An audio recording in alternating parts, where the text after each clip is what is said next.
Hello, and welcome to an episode of the Digital and Social Media Sports Podcast. I am your host, Neil Horowitz. You can find me on Twitter at NJH287, also on LinkedIn, where I post more content. Connect with me there. The website, as always, dsmsports.net, where you can find every episode as well as more content that gets posted. And of course, the podcast is there for you to follow on your preferred podcast platform. What an amazing show today. This interview, I've been wanting to talk to him for a while, and we finally got it recorded for the pod, and it just blew me away. My guest on the podcast today is Kurt Gies. He is Director of Social Media and Influencers for the Los Angeles Rams. You may also know his work in the NBA, where he was with the Sixers and the Clippers. Kurt is just so thoughtful, so articulate, some amazing points.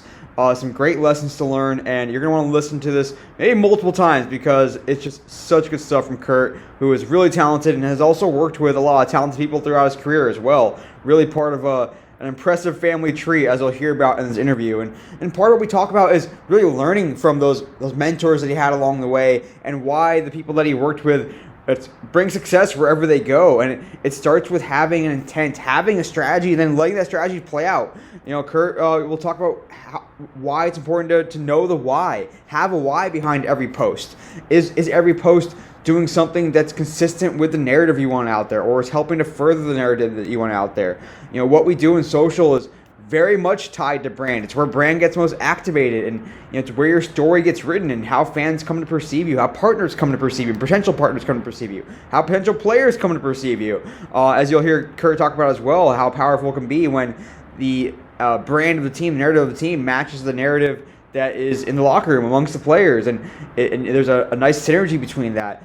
I'm going to stop now because I'll keep going. Otherwise, just stick around because this interview with Kurt Gies of the LA Rams is just fantastic. I'm back with today's guest, and I am so psyched. We could have been recording this whole time anyway. We've had some great chats offline. I'm joined on the podcast today by Kurt Gies. He is Director of Social Media and Influencers for the Los Angeles Rams. Welcome to the podcast today, Kurt. What's up, Neil? Long time coming, but appreciate you having me on. Excited to chat. Oh yeah, this is going to be so great. There's so many different paths we can go down. But before we get to the meat of our discussion, Kurt, tell us about you, about your career path, how you got to where you are today, and any tips for folks that want to do what you do. Yeah, absolutely. Definitely a product of the times, but yeah, Kurt Gies, Director of Influencer and Social at the Rams. Originally from Philadelphia, currently out in Los Angeles, California. A graduate of a very small college in North Philadelphia called LaSalle University. Maybe the claim to fame there is the Southwest Philly Floater for their 2013 Cinderella run in March Madness. But yeah, went to college in Philadelphia and spent pretty much all my time there until I moved out here to LA. But yeah, graduated in 2012 from LaSalle with a marketing degree and a minor in psychology. And yeah, had an internship at an advertising agency during that time after I graduated. A little known part of my story, but I always like to bring it up. But graduated in 2012. There was no job for me at the advertising agency that I was at, and went back home, was living with mom and dad, had to make some money. So I was delivering pizzas for like 6 or 8 months until the agency gave me a call back and said, "Hey, we have a job for you." So I was working there for about 2 years. I started off as a traffic coordinator, which is basically just like routing all of the different jobs that go to the account managers and designers and video team and things like that. So really fortunate for that time as a traffic coordinator because I got to see like all these different aspects in the early years of how everybody worked, and like got to pick people's brain about design and Photoshop and account management. And this was 2012, so social media was like still very, very new.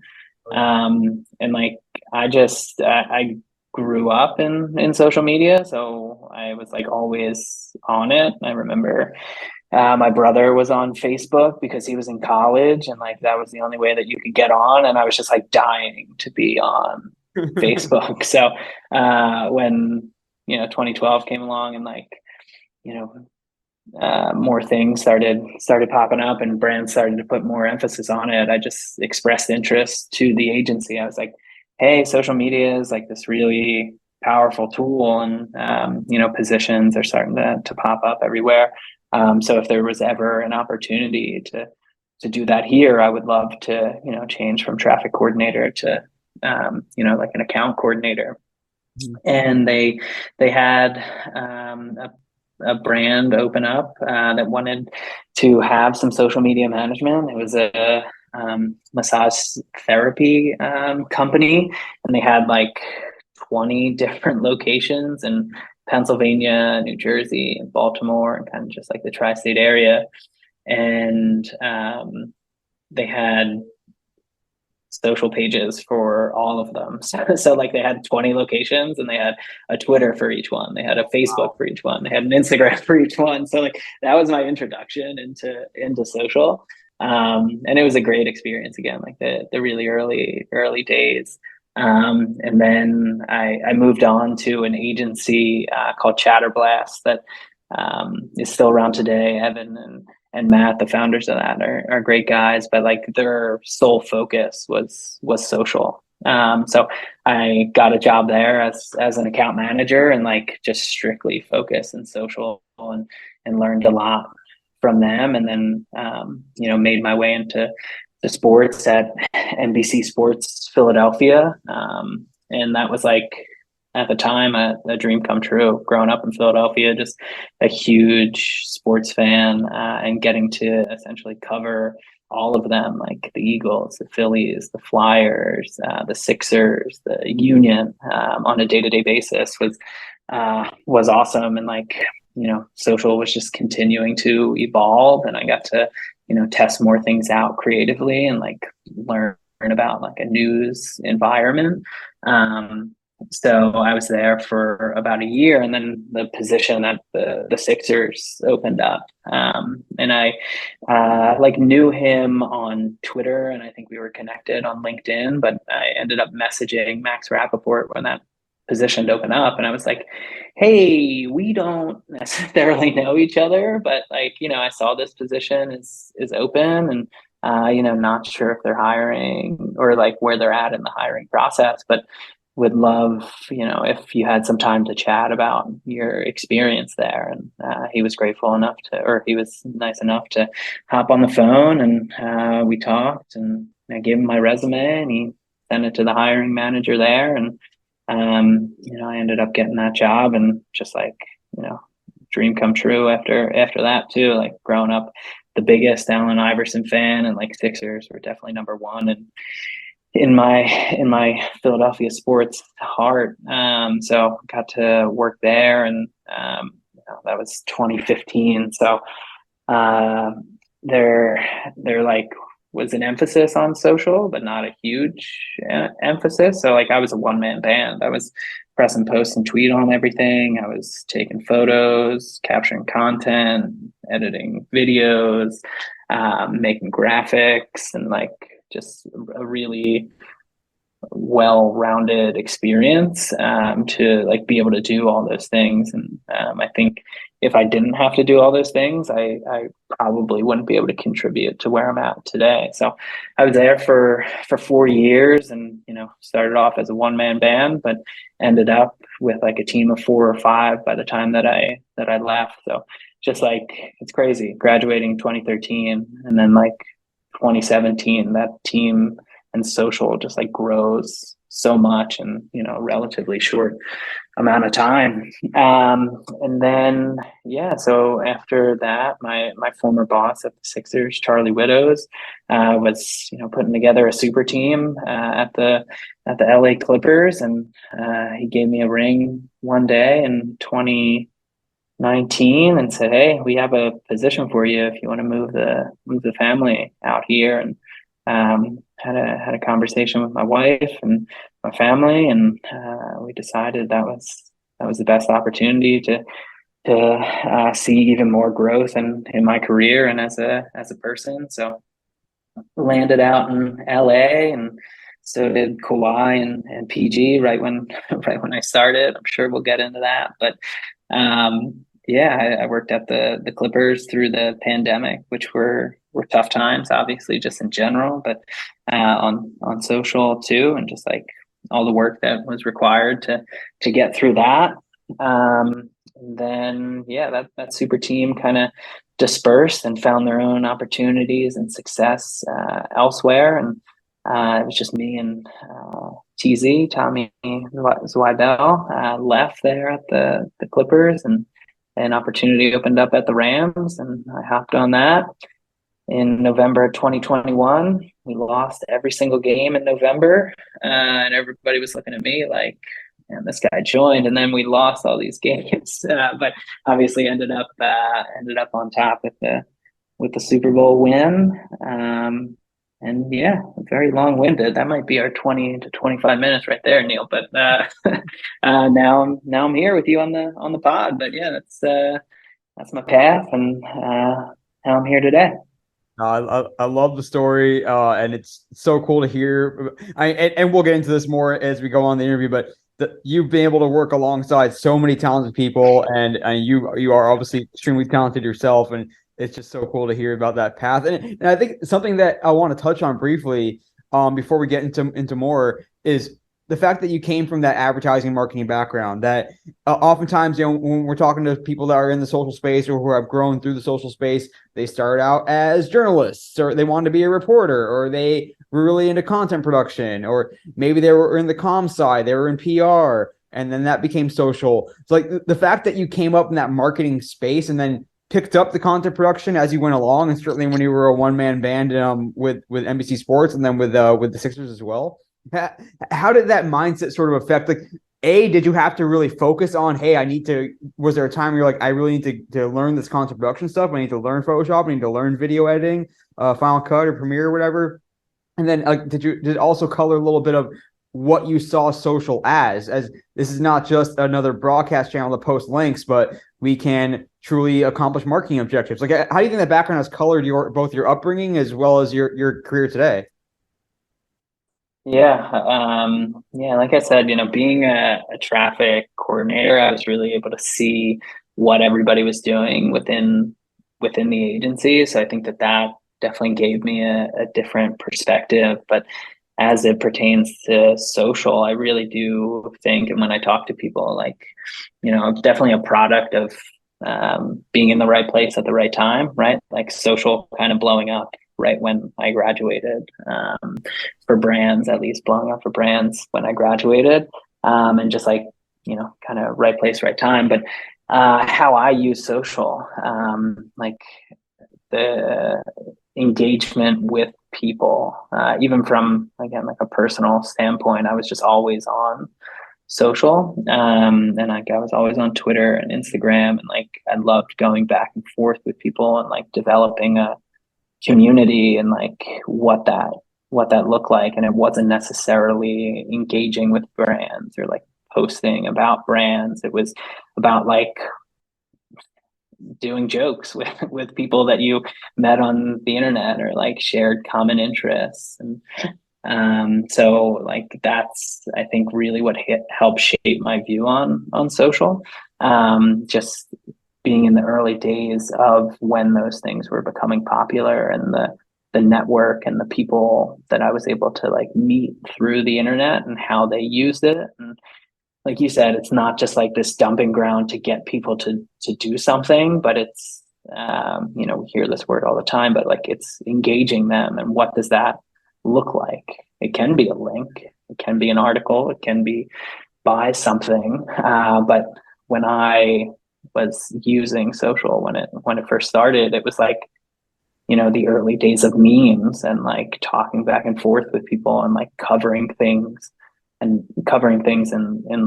a live sense, like whether it be Eagles games or Sixers games or Phillies games. Like the Philadelphia, kind of community, the Philadelphia sports community on Twitter is like really where I got started, and like just seeing how people use use social really helped shape my mindset for it.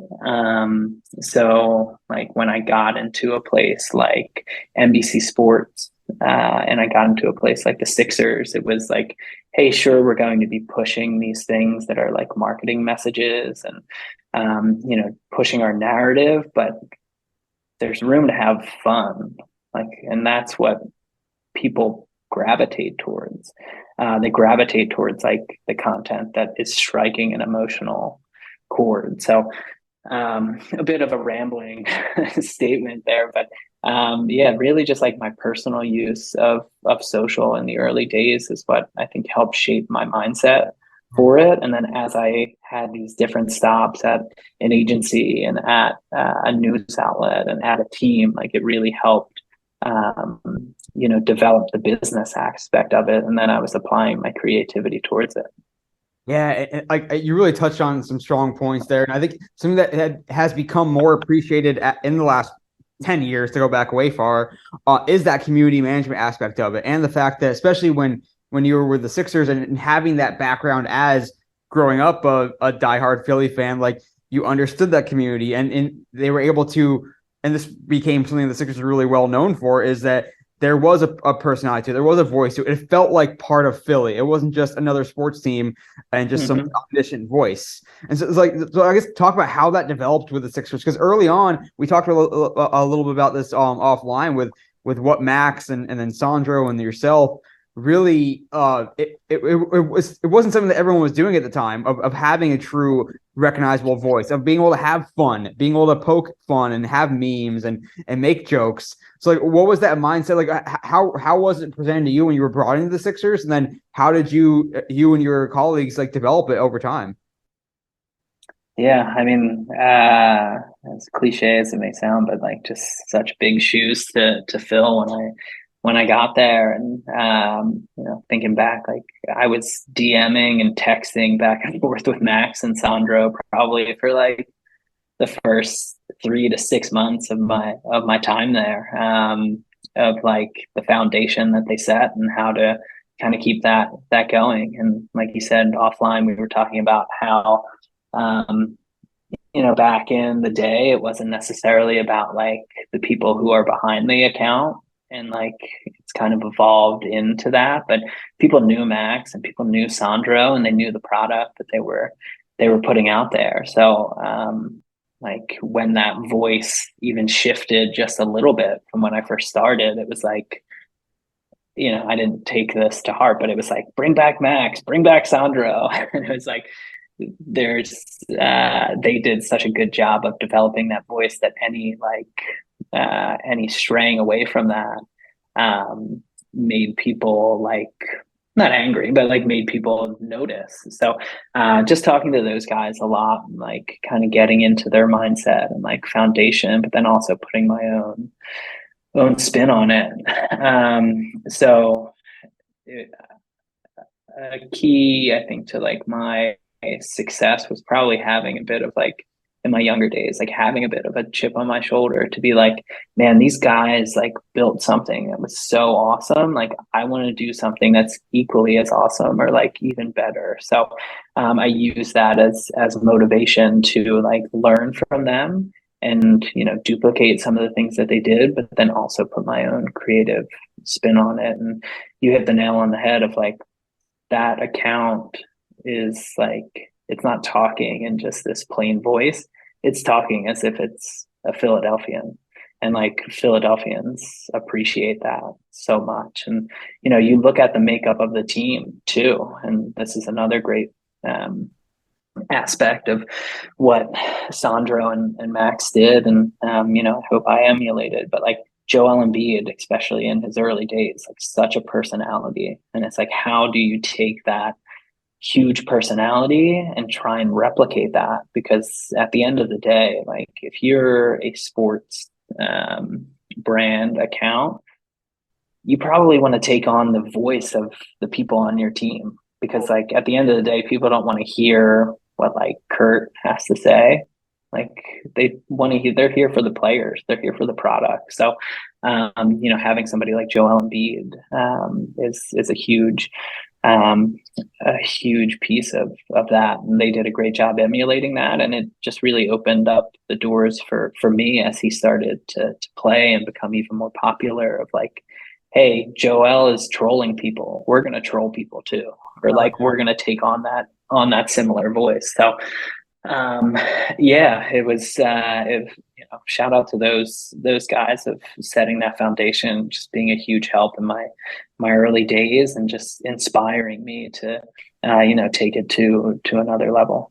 and was it just a pretty well accepted thing by the time you got to the Sixers where the buy-in was already there? We understood what we were doing on social. We understood what the brand was at the Sixers, or like was it an evolving thing? Like, how did you have to get not permission? I guess is the wrong term, but was it just a pretty well accepted thing that this is who we are and we're gonna let Kurt do his thing because Kurt learned from the best and we're gonna keep on going? Yeah, I mean that's basically what it was, and like I had my portfolio of things that I would do at NBC Sports, so like everybody knew kind of the product that I would be able to put out there, and that foundation was set. And not to say that not to say that it wasn't an organizational priority, but you still think 2015, still the very early days of social, and I think that like brands and organizations have seen more importance and like more refinement in social in 2023, in the year that we're in now. So in 2015, I think there was a much longer leash to be able to do things, but that foundation that was set, like that was the expectation that the barometer for success was complex. Used to do these rankings of the team accounts, and I think that the Sixers under Max and Sandro were probably number one, if not the top. So I always remember like those rankings would come out, and I was like, we gotta be top five. We gotta be number one. And like I was just so hell bent on like being number one on that poll. And like by the time that I had left, I think we were at the top at least once, maybe twice. But yeah, it was the expectation, and again, like there was a lot longer leash to do things because social was just still so new. Yeah, and I want to touch on like because you've been a part of these sort of as you grow up in the social media space, and even now with the Rams, you've been part of these sort of these tipping points as you went from a one man band of the Sixers to having more resources and a bigger team or more others working on social. Even now with the Rams, you being able to add the influencer piece as a specialization among the others on your social media team. Like, what does that tipping point look like? Where it's like, okay, whether it's you making a call or Charlie or whoever or a team effort of we are now ready. We need another body because X, Y, and Z. Or we need something to fill this role because it's requiring too much time. Or like we can't do everything we want to do, and we can justify the resources or the additional resources needed to do X, Y, and Z. Like, what does that look like throughout your career? Of we now know like this is the right time and this is worth the investment. Mm-hmm. I think at least from the sports side, like the team success is fueled some of that. So, my first season at the Sixers, we won 10 games, which was like, to be able to see success in a season where you win 10 games is really something. But like then Joel started playing and like their records started to get better. And then they formed that team with Jimmy Butler and Tobias Harris and Ben Simmons. And like there was just more emphasis on like, hey, we're going to be really good and we want to make sure that we're putting forth the product that's going to best encapsulate that. And I'd say that was the case at the Clippers too. Like they were building up from, being a successful like fringe team that would compete in the playoffs and like gave the Warriors hell when they were a super team. But then they added Kawhi and PG. So I'd say that the success of the team is probably a bit of a tipping point, but it's also like the goals of the organization. So during my time at the Sixers and even the Clippers, but especially at the Sixers, like sponsored content started popping up and like started to become more important to partners that would come on, and like to be able to facilitate that and like create content and meet those obligations. And there's a dollar amount behind it that justifies that. So I think that those are kind of like the tipping points. It's like the success of the team, and then what the goals are for the organization, and whether that be grow the fan base, whether that be generate more revenue through sponsored content, and things like that. So yeah, I think that those are kind of the tipping points. Yeah. No, I love that mindset of like this is our opportunity, and also an ascendant team and a transcendent team. Like, as we won't go into the complex rankings, obviously, but that's a part of it too. It's one part of the perception. If you are seen as a cool brand by the general population, then whether even if it's not sponsored social content, the fact that other brands notice you and want to work with you and want to steal some of that coolness or borrow some of that association, like that goes hand in hand. And so, when you're getting to the Clippers and they have PG and Kawhi joining the team, and all of a sudden now it's like, oh, the Clippers are coming, they're here, like they're the talk of the town, and that means other brands want to be part of it. Other people want to come along for the ride. More fans are interested. So I guess talk about that move to the Clippers when you're seriously sitting on the guys. This is our moment. This is the chance the Clippers have been waiting for to really become not just a secondary LA team with the Lakers in town, but to really transform what this franchise is known for, and how it's perceived by people and by brands. Like, that's got to be both daunting and exciting at the same time. So what was that I guess that preparation, the execution, like when you came in there with Sandro, with Charlie, to say, how are we going to make this happen? Yeah. So Charlie was the first to take the job at the Clippers, and then that was the year prior to me starting. But he got Sandro from IMG, where he was IMG and WME, where he was working after the Sixers, and then the director of production, Tommy Zweibel. So they went in, and it was the earlier days of Steve Ballmer owning the team, and it was exactly what you're saying. It's how do we start to make that shift? How do we start to really craft our narrative and make sure that our narrative is out there in a way that's going to build this brand up. So when those guys started, they didn't have Kawhi and PG, but they did an incredible job of crafting that narrative and sticking to that narrative to help build that brand up from what it used to be. And then you get somebody like Kawhi and PG, and your title contenders, and everything was very calculated. And that was probably one of the biggest. I learned many things from working with those guys, but that's something that I always go back to, of just like, there's always a why behind what it is that we're posting, and what it is that we're creating, and making sure that it's achieving what that narrative is. So for the Clippers, it was, hey, we're a blue collar team, we're a gritty team, we're not like this superstar team. So we want to show that we're always putting in work. We want to show that, like, we're not afraid to roll up our sleeves, and like, here are the specific players that we want to highlight and the key words. So just really calculated and determined on what it was that we were highlighting in the content that we were creating. We weren't just creating things to create them. We were creating things and crafting copy. Like, there's so many things that go into it, but we were doing all of this with meaning behind it. There was always a why.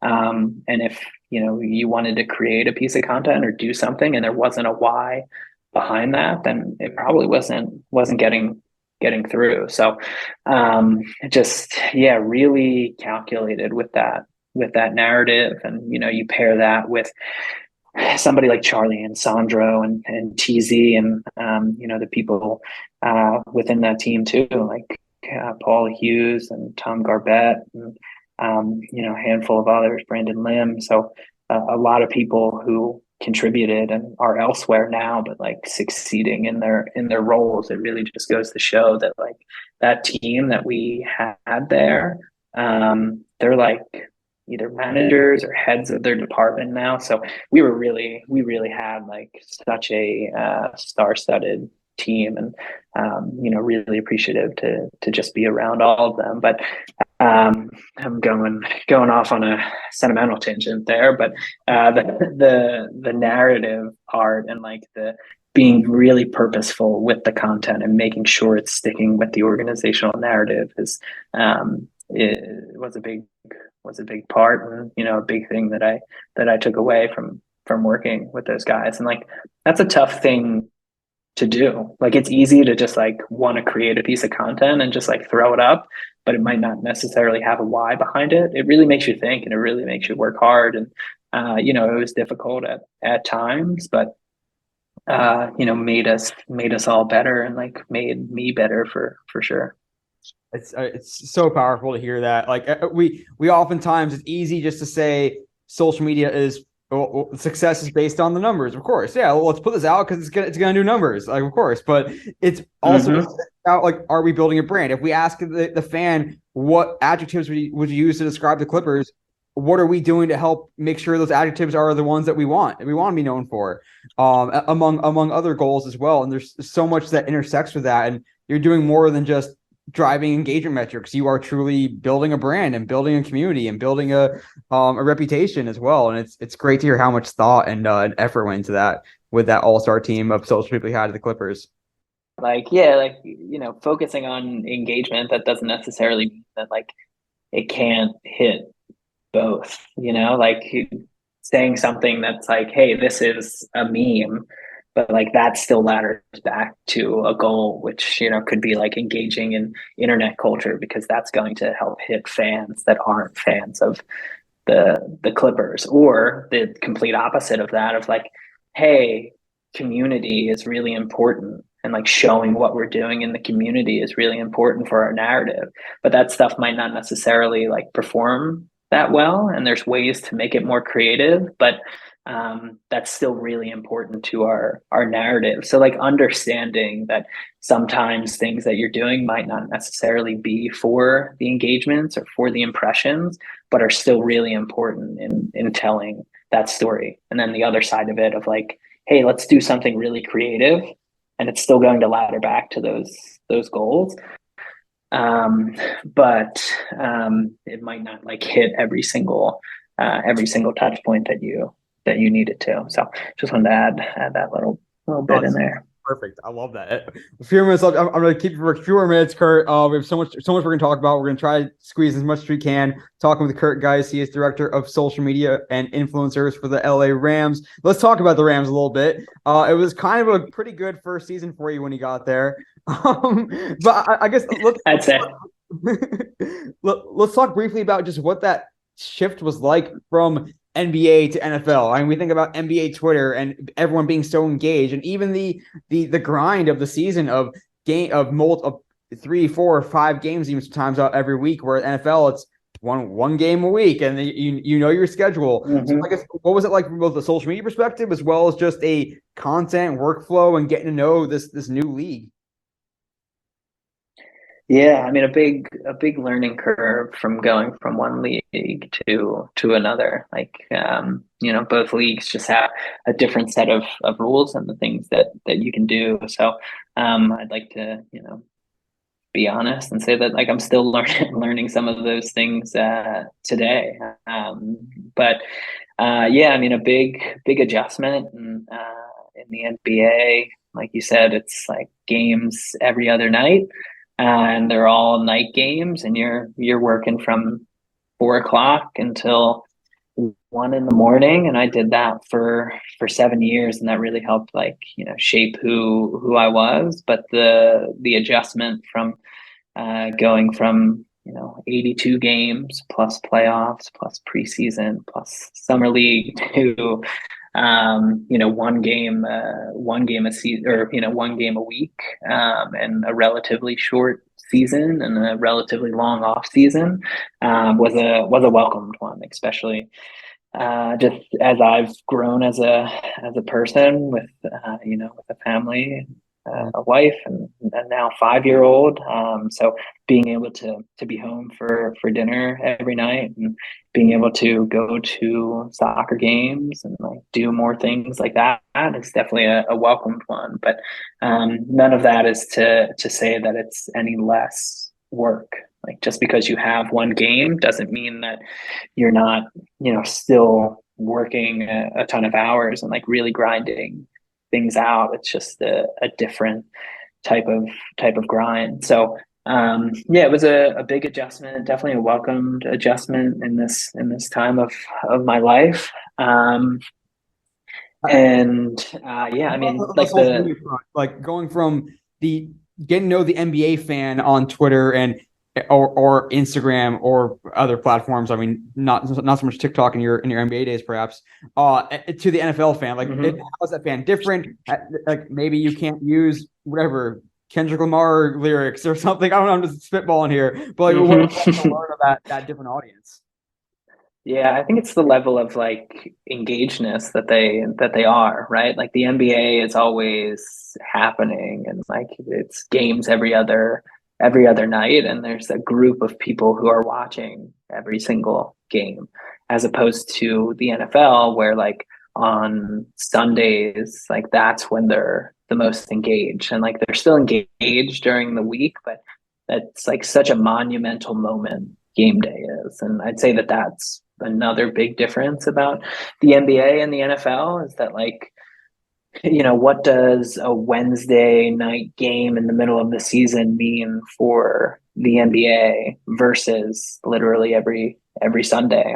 I remember showing up to my first game at SoFi and I'm like, wow, this is an event. Like this is such a momentous occasion. So making sure that like literally every Sunday and literally every game day, like we're bringing our best, and not to say that you're not doing that or that I wasn't doing that in the NBA, but the magnitude of those games is just so much larger. So I'd say the engagedness of the fan and like in the NFL doing what you need to do to make sure that they're always engaged because you don't always have a game every other night like the NBA.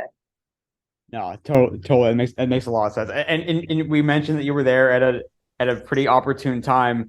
I want to touch just on that Super Bowl season. Like when did it start to feel like we got something here? Especially then when you started acquiring players as well and trading in draft picks for the opportunity to win a Super Bowl. Like was there a moment where you're like, okay, we got something. How are we going to maximize this? And then what's it like to even plan for playoffs, NFC Championship, Super Bowl, like, and really making sure that you're nailing the opportunity that you have.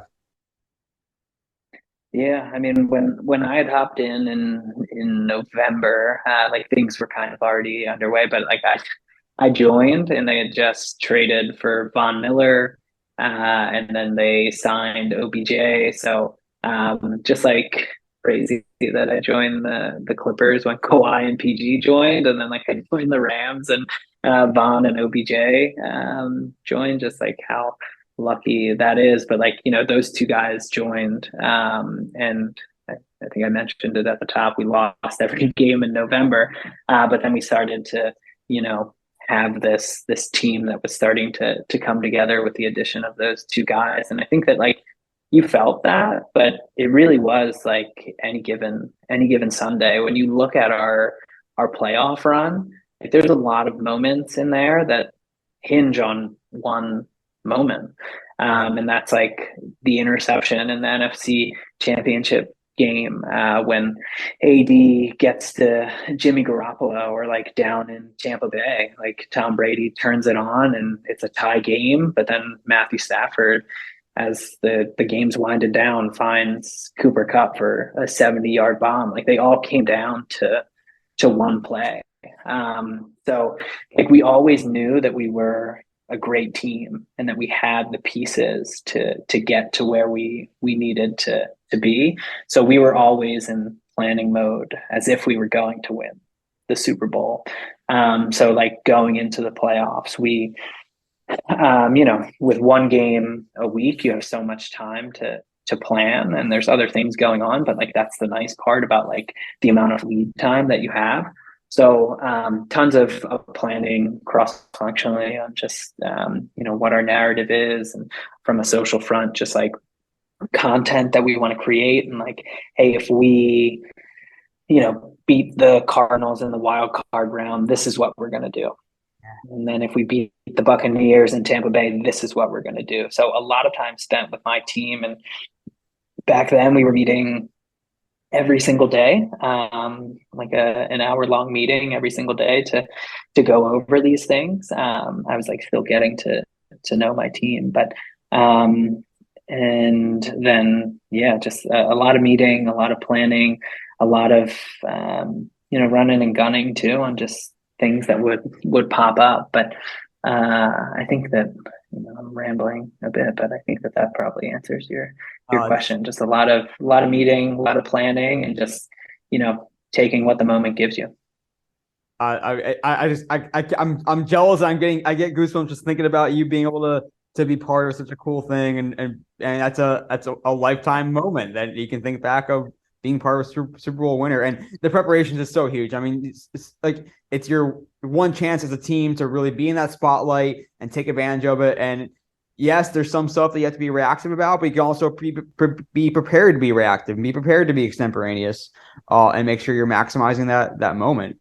I really felt that, like, as corny as this might sound, but like I really felt that all the work that I had like put in over my time at the Sixers and the Clippers, like it all led up to that moment, and like everything that I had learned, I was putting to use during that time. So it just felt like a culmination of events. And there's this text message that I'll never forget that I got from Tom Garbett, that we were going to the Super Bowl, and he texted me and he's like, "This is your magnum opus, man. Like, you're doing an incredible job, and like it's so awesome to see." And like that just like really hit me, and just made me think about all of the work that I put in to get to this point, and all the people that helped me get to this point, and all the things that I've learned from so many people to get to that point. And I was just trying to apply it all, because a lot of people spend a lot of time in sports, and they don't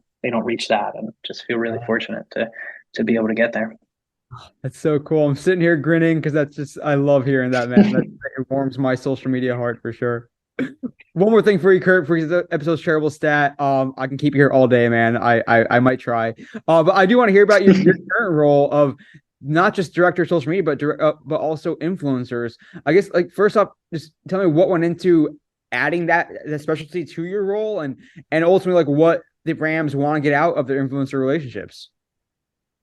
Yeah. So when I was in the interview process, to get the role that I started with, my boss Marissa Daly had just like kind of outlined my path of growth, and influencers was tied to that. And her thought and our thought was, applying influencers to social just makes the most sense, because like, where are you finding these influencers? On social. What do you want them to do? Post on social. What do you want them to create? Content for social, for your accounts that is going to go on social. So it just made a ton of sense to have influencer in the social umbrella, and I'm super excited about it, to really feel like I can make a big impact in that space, and also like learn new things. This is something that I've been doing for a while, but influencer and content creator space is continually growing. So just looking forward to this opportunity to apply the things that I've learned, and then also learn new things. And I think it's probably the case for everybody, but the way that we view it is working with influencers is then getting our brand in front of a completely new audience. And hopefully that translates to follower growth, but it most definitely attributes to brand recognition as well. So we just hired somebody for a influencer position in my team, and I'm super excited for her to start. She comes with a bunch of experience and knowledge that I'm looking forward to learning, and just like working with her to be able to develop these really long-term plans. I think that one of the things that maybe is lost in influencers is like if somebody does one thing with you, that's great, but how much is that impacting? Right. So how can we develop more long-term relationships that are going to get our brand and our accounts in front of these audiences for a longer period of time, which in turn is going to create even more brand exposure and likely follower growth. So that's the way that we're looking at it, and I feel fortunate to be able to have somebody dedicated to focusing on that, and I think that we'll be able to make a pretty serious impact because of that. Do you guys kind of approach it like, hey, we want to try to reach whatever young families that are Hispanic, and let's try and influencers Mm-hmm. that audience? Is it kind of like, do you bite it off and chew in that sense? Or are there other factors that come into play, whether it's the platform that they're on, the type of content they produce, whether they are a diehard Rams fan or it's a football fan that you want to turn to a Rams fan? Like, what kind of factors that go into play? Yeah, no, you hit the nail on the head. So we have just different verticals that we want to hit, and I'm sure anybody that you've ever had on this podcast or anybody that you've talked to in social, the one audience that they're trying to hit is the youth. So what does that look like, and like the content that you're creating around that? But we want to get outside of football too. So we have these different verticals of like, whether it be lifestyle, which is like fashion and food and beverage and things like that. Being in LA and being in Hollywood and like pop culture is pretty easily accessible here. So, yeah, we have those different verticals of the people that we want to hit and those growth markets that we've determined. So, like, we have our goals set out each year of what kind of growth we want to see across our platforms and what platforms we're putting the most emphasis on. And influencers will be a big part of that to say, hey, TikTok is a growth platform for us. Here are the 4 to 5 people that we want to work with. Here's the content that we want to create to get there. So yeah, very strategic in that sense of targeting specific demographics and specific verticals that we want to hit, especially with influencers. And I promise this is the last one. What are those levers? No, you're good. What do those levers look like to pull with an influence relationship? Like we talked earlier about a suite at the Rams games, having them out to a game and maybe treating them, getting them on the field for warmups. It's giving them, maybe sending them some swag in the mail. Maybe it's co-creating content. Maybe it's having them interview a Mm-hmm. player. Like, what are those levers to pull when it comes to activating those relationships? Yeah, the way that we are viewing it, once this influencer position comes on, just working with her on, making sure that this is the best path forward and like getting her insight. But the way that we view it is like exposure, creation, and experience. Mhm. So exposure is just like, we're gifting people merch and they're wearing it in their content or they're posting photos of them in it or videos of them in it, and that's brand recognition. And then creation is like a bit more high touch, where we're co-creating content or they're creating content um, for us, or we are, assisting them with access to create content. So like getting into SoFi, being with players, and then experiences. We have a lot of experiences to offer. Right now, we have the draft coming up, and for the last 3 years, we've had this place called the Draft House, where we've rented a house, and that's where like our war room is out of. But we also do a ton of events there as well. So in 2021, it was in Malibu. In 2022, it was in Hollywood Hills. I won't reveal where it's going to be this year, but like that's an experience where somebody can come to that. And, we can create content with them. We can forge relationships with them. We have training camp that they can come to, the games, like you mentioned. So those are kind of the levers that we look at, that we're looking to pull as we start to build out our network and really build this foundation of influencer led um, content and just relationships. We're gonna have to do a part two at the end of the season and just talk about everything you learned from all these influencer campaigns and activations and So much good stuff, Kurt. I could seriously, we could speak for hours longer. But we're having some more fun with Kurt coming up in our quick out segment. The first episode of Shareable Stat coming up right now.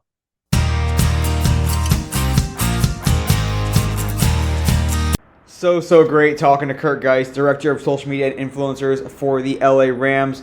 Could really talk to him all day. Has such great insights. We covered a lot of topics. The stuff on influencers was just super interesting, and of course hearing about the Super Bowl run with the Rams, just goosebumps type stuff. Just great stuff from Kurt. We're going to have some more fun with them, so stick around for the quick out segment. More stories, more lessons to come. But first, this episode's Shareable Stat. This episode's Shareable Stat comes as the NBA regular season comes to a close this past weekend, depending on when you're listening to this.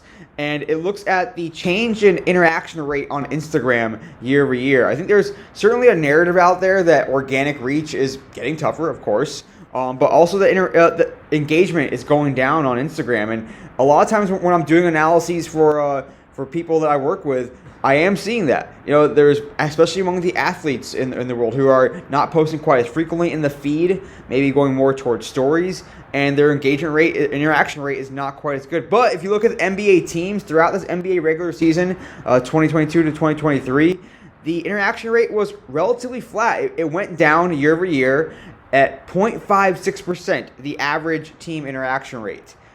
Just 0.56%. That's a very, very small change year over year. It's virtually flat. Yes, 0.709% is the average. It's not a great average, and you'll see that athletes, individuals typically do a lot better. And again, a reminder: interaction rate does not take into account impressions. Just takes into account followers, where Instagram followers still seem to matter, probably more so than on TikTok.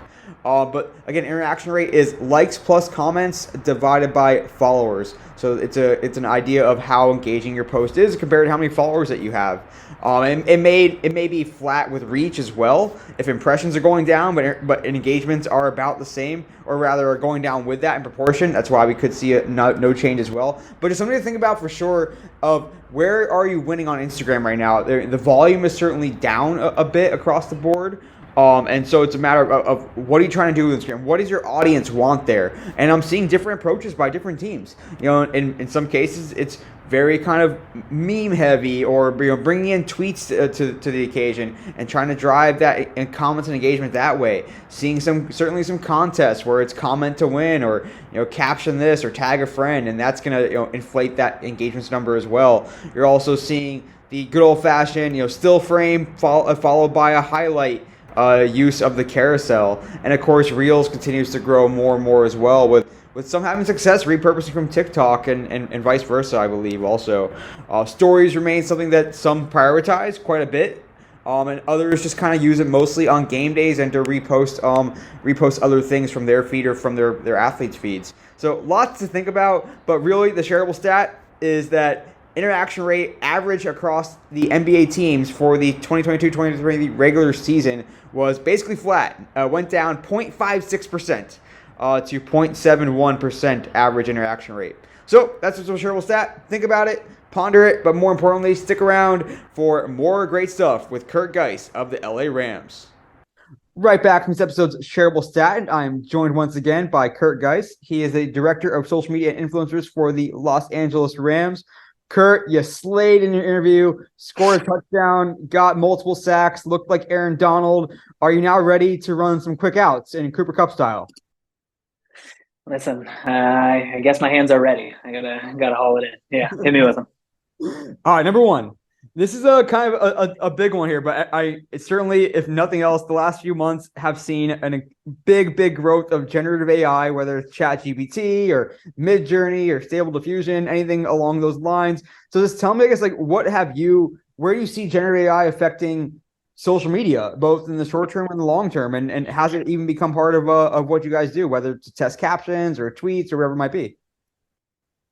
Yeah, so I haven't worked too much in that, but have been tracking it, like you had mentioned. When I saw this question, I gave it some thought and had some ideas of how you could potentially use it. And I think that to be able to use it, it's probably like what level of trust do you have in it to do the correct job? And obviously, like there's some oversight with that, but in terms of like putting together graphics and maybe like captions and like written recaps of games and things like that. Right now, you hire somebody to do all those things, and you trust that they're going to do it correctly. And I think that the same goes for AI. So we haven't used it so far, but I could definitely imagine a world in the coming years where, that's something that, replaces maybe some more mundane tasks, or more administrative tasks.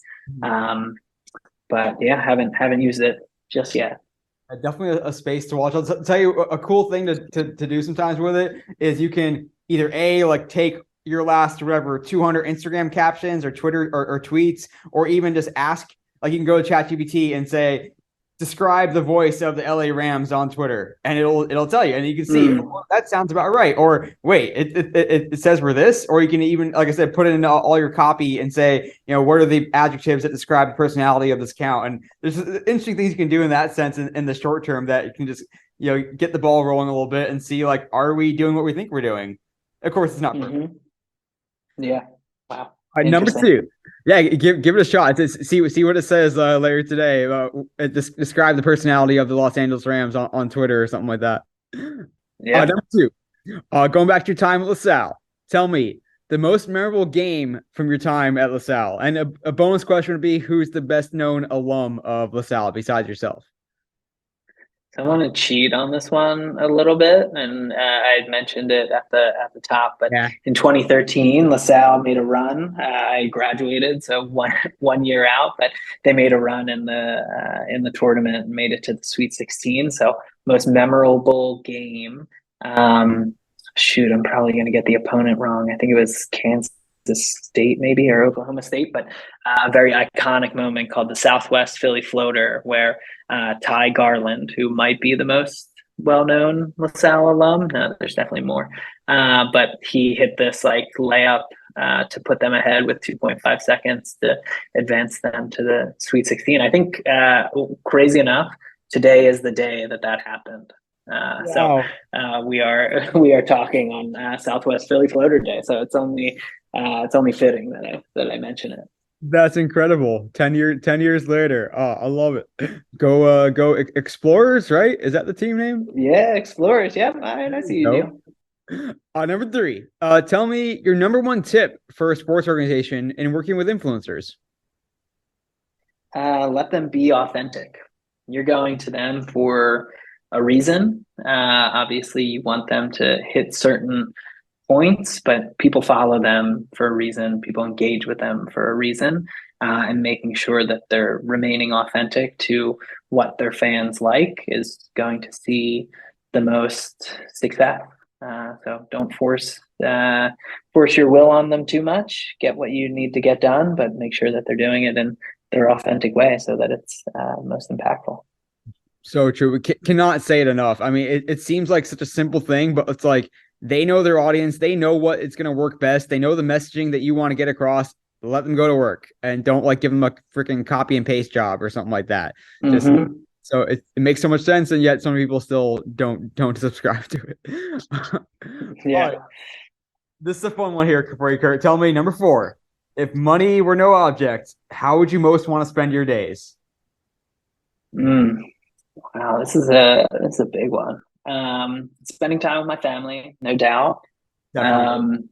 I've come to find, so when I was at the Sixers and the Clippers, like I was essentially the team photographer, and in my role at the Rams, which I'm very grateful for, but like I've strayed away from that creative aspect. So if money were no object, I would travel with my family with a very nice camera and take photos and edit them and post them and print them and all of that. So yeah, just get back in that photography space and spend that time with my family in some beautiful places, seeing some unique things. I love it. I want to see a dedicated photography account on Instagram in the future or something like that. Let's do it. Yeah, we'll see. Number five, maybe this answer is related, maybe not. Tell me the app or the device or piece of technology that you couldn't live without professionally, and why? What's that app or device, whatever it might be? So I'll go app. I'm sure that you've heard of it, but there's this app that I've been using for maybe 3 or 4 years now called Slate.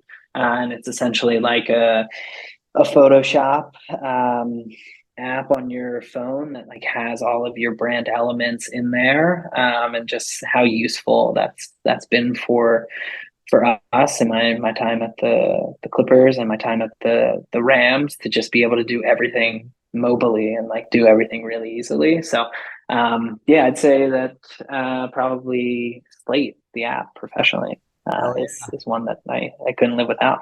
That's a great one. Shout out to Eric and Will and those guys there. I like to describe it. It's kind of like if Instagram stories like was built for your brand and it had all your Mm, fonts and all your images and your stickers. That's a great one. I definitely know that app very well.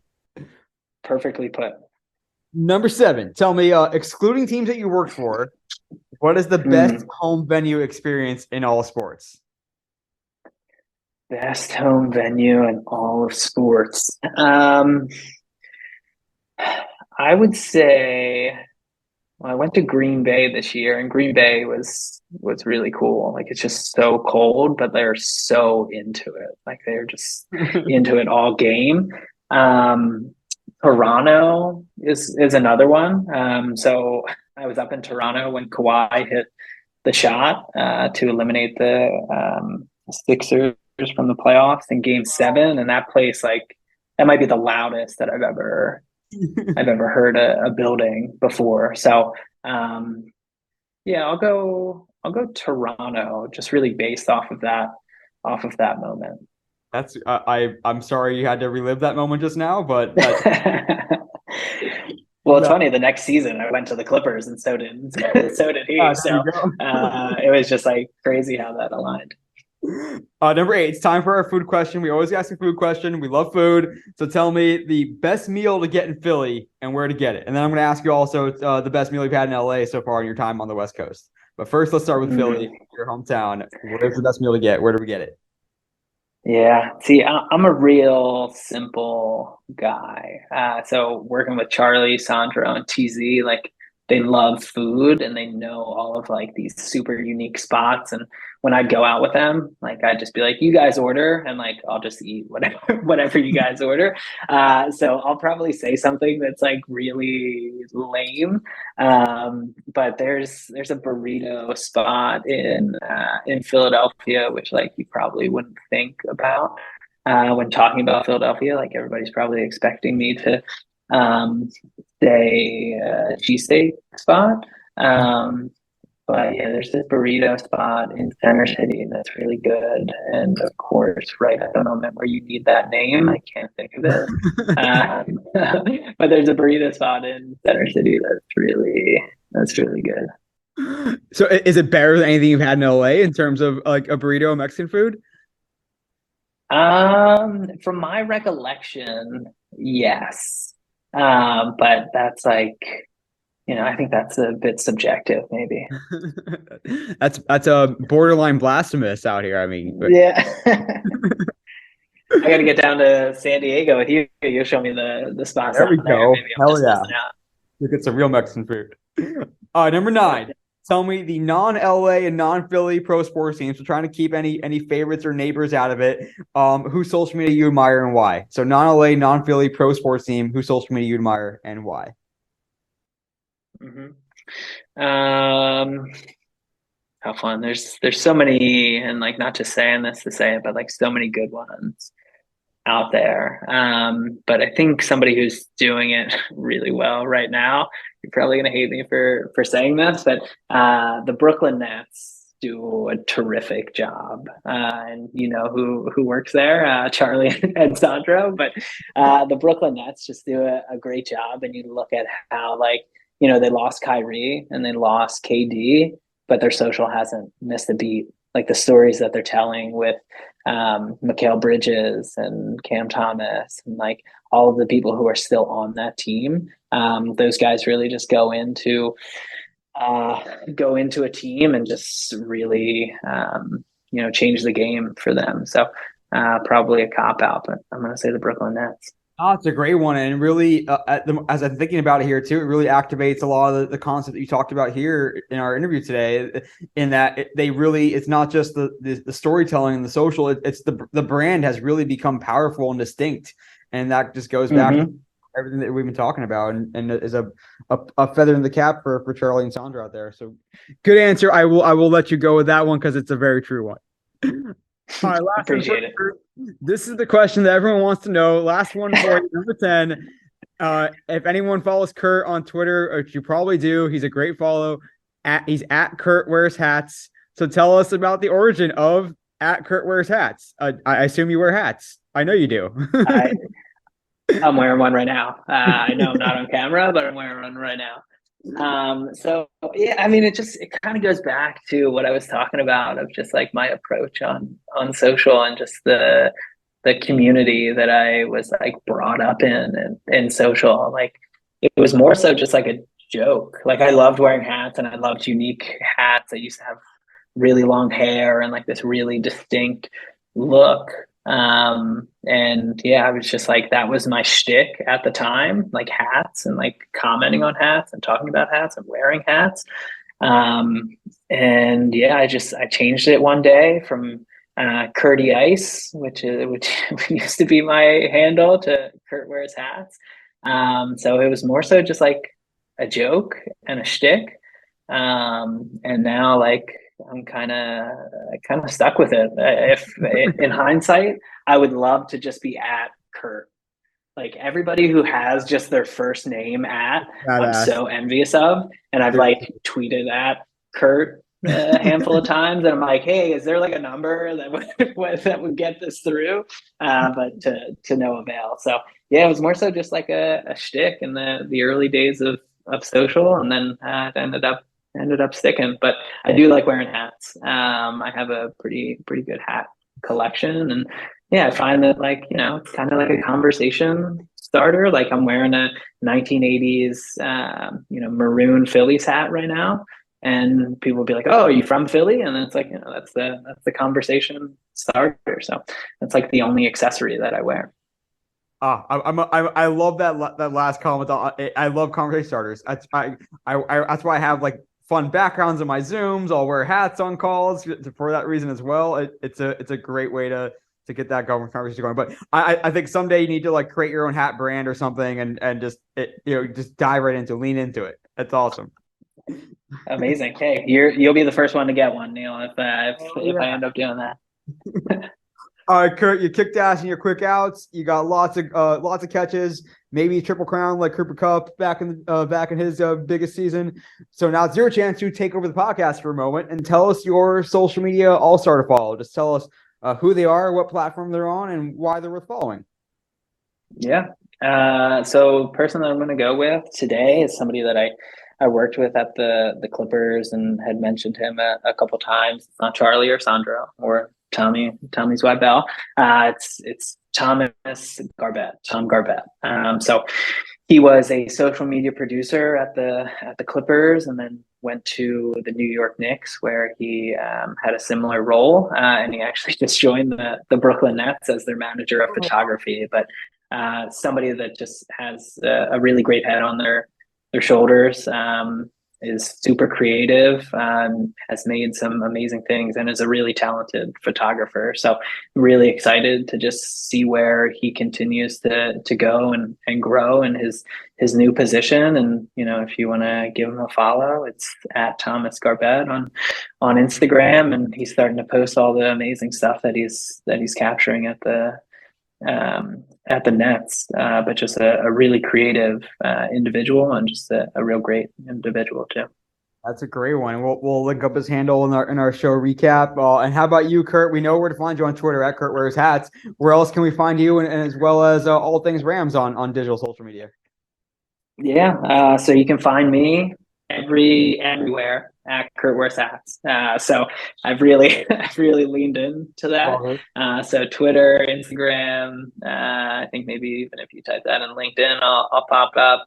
I play one video game, which is Fortnite, and my handle is Kurt Wears Hats. So if you want to play, hit me up. But yeah, Kurt Wears Hats everywhere.